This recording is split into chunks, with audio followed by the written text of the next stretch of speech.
We're going now to some World Cup action. Sweden took on South Korea in their first match today. Sweden winning the match 1-0.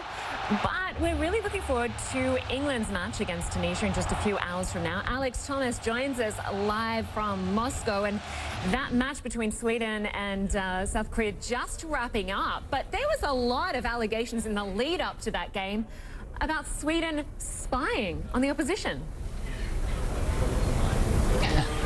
Yeah, Sweden admitted it and apologised as well. And the South Korea coach was equally controversial, saying he switched the numbers in training because all Asian players look alike to Westerners. So a bit of controversy on either side. And this wasn't one of the greatest games, considering we've seen so many entertaining matches at this World Cup. Sweden winning 1-0 after another use of this new video assistant referee technology. It was used in the right way. The play stopped. The referee came back, looked at a screen on the side of the pitch, awarded a penalty to Sweden, and it was scored by Andreas Grankvist, and it means that Sweden go on to beat Germany on Saturday, Linda, and Mexico win their second game. The defending World Cup champions will be out.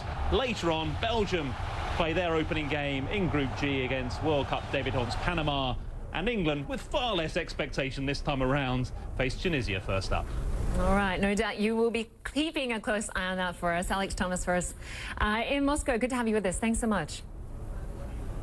Well, spectators at the World Cup are noticing a pattern of empty seats at most matches in Russia. Frederick Plackton has more.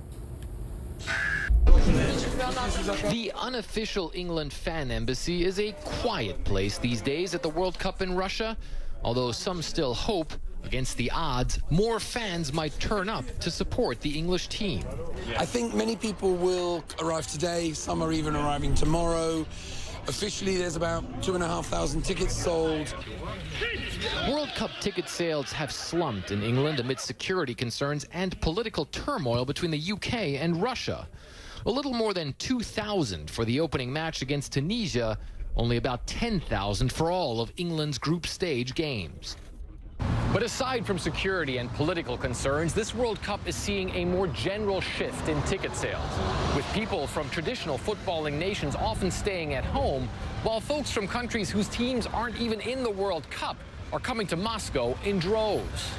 Only one European country, Germany, is in the top 5 for ticket sales, whereas the US and China, both countries that did not qualify for the World Cup, are in the top 10. And if you're looking for all those Chinese fans, well, many of them seem to be beefing up the Team Germany fan base. Many Chinese people here? Yeah, I see some Chinese people here.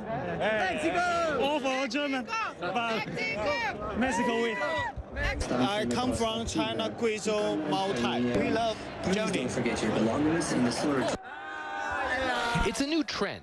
Just like many football clubs have become global brands, so have national teams, says former U.S. international player and now presenter with our media partner Copa 90, Heath Pierce.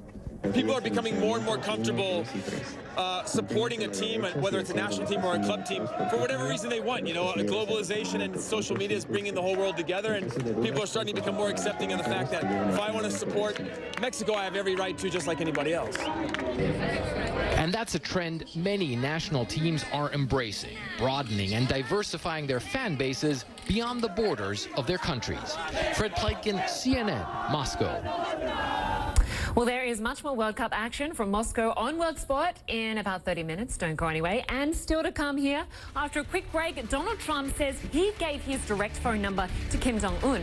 So have they talked since last week's summit?